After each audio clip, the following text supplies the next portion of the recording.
did something that is not a hoax at all, but that is real and threatening to all of us. We're going to spend the foreseeable future reporting on the relationship between America's political and financial elites and the communist government of China that has made many of them very rich. But we want to start tonight with the evidence, with a remarkable video. This video was recorded a little over a week ago, on November 28th.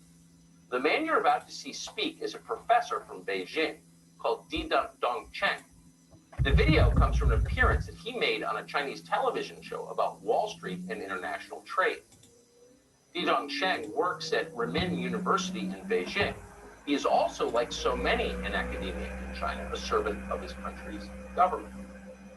This video was deleted from Chinese social media soon after being uploaded, and there's a reason for that, as you'll see.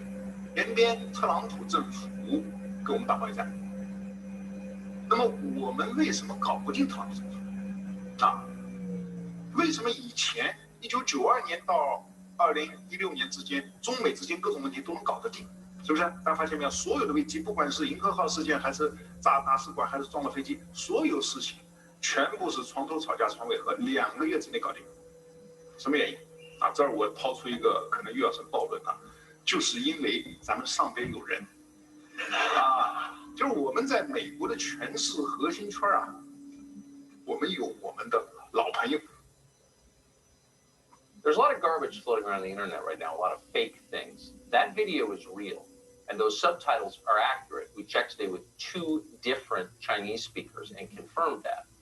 What he just said, what you just read on the screen, tells the story. This is as close to a smoking gun as we have ever seen. Quote, we have people at the top of America's core inner circle of power and influence.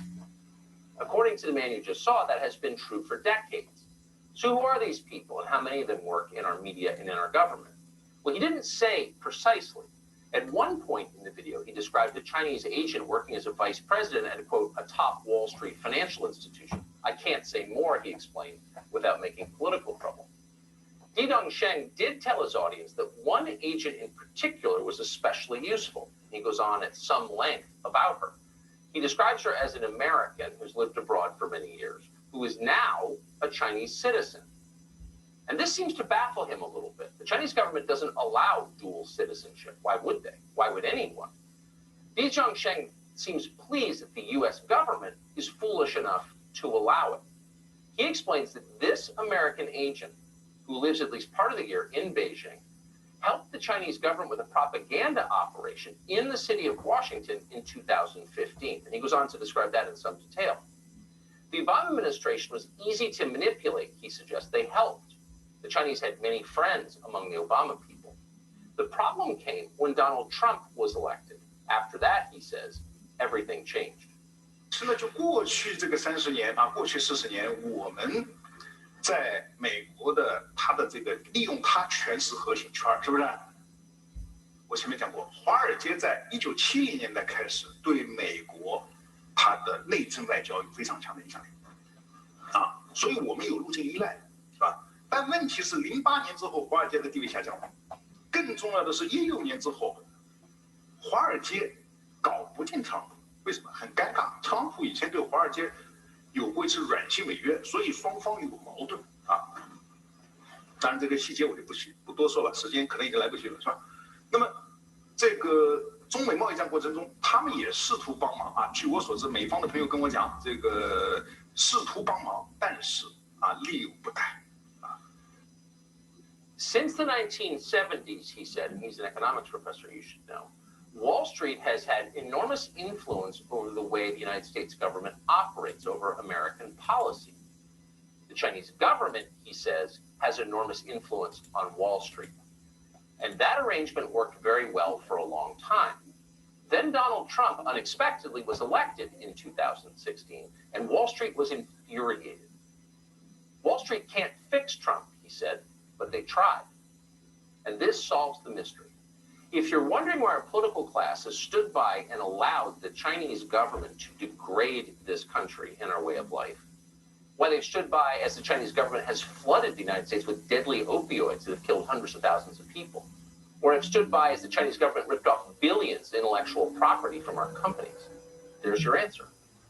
Earlier this year, the chairman of Harvard's chemistry department was arrested for taking $50,000 a month from the Communist Party of China in return for sending secrets and referring top scientists to Beijing.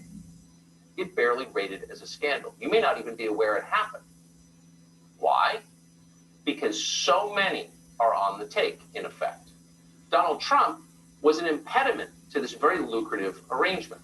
And for that reason, Di Dongsheng explains in the video, America's most powerful elites, and he calls them that, got to work on electing a new president.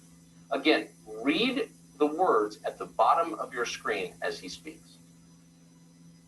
但现在呢，现在我们看到拜登上台了，传统的精英、政治精英啊，这个建制派，他们跟华尔街的关系是非常密切的。所以大家看到吧，拜登的儿子被特朗普说你在全球有什么基金公司，发现没有？谁帮他建的基金公司啊？明白吗？这个都有买卖啊。那么，所以这个时候啊，这个时候我们 Donald Trump, he notes, because the Chinese do pay close attention to what we say here. Donald Trump has complained about Hunter Biden and his ties to the Chinese government. Those are real, he just confirms. So now you know why you weren't allowed to talk about Hunter Biden's laptop, why big business aligned as one, the tech companies and the rest, to suppress that story, because they were implicated in it. Back in October, we interviewed a man called Tony Bobolinsky. We interviewed him because no one else would.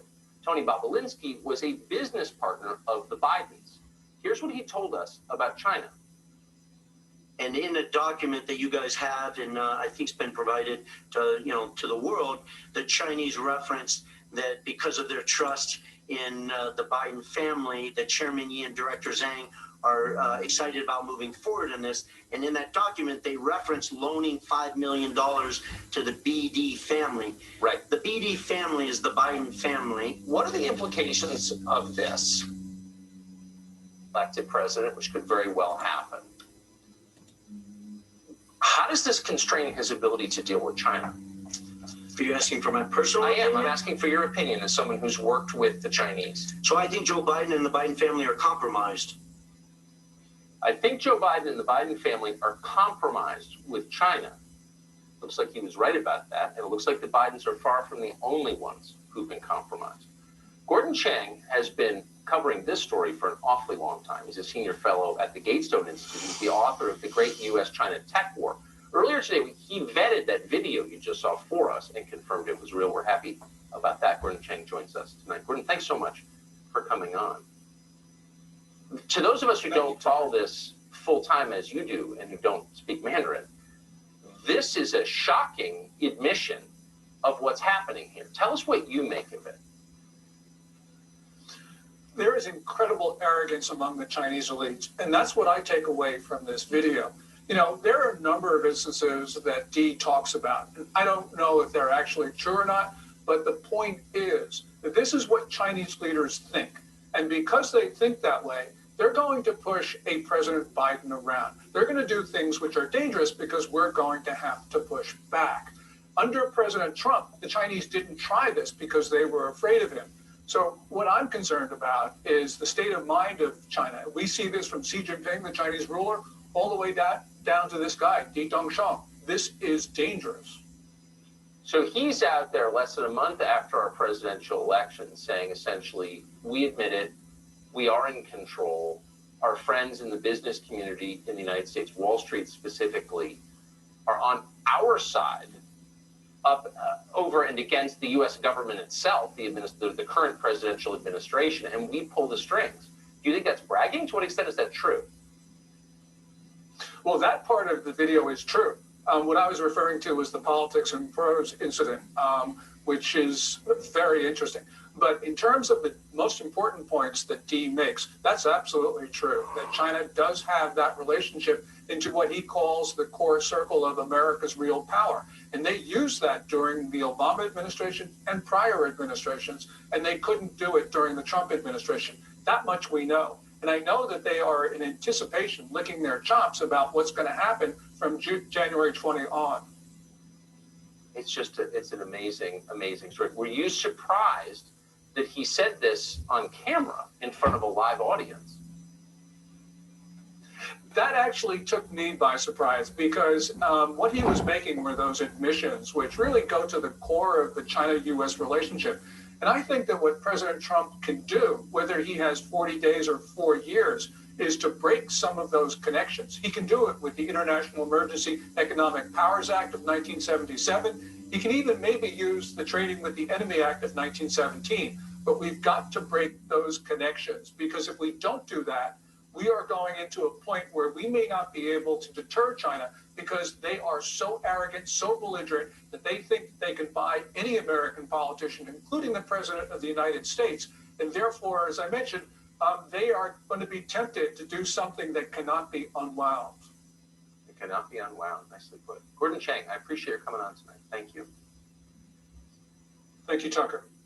So last week in the Wall Street Journal, there was a kind of remarkable op-ed stating as clearly as anyone has ever stated the nature of the threat that we face from China. The op-ed was written by someone who would know, the Director of National Intelligence, John Ratcliffe.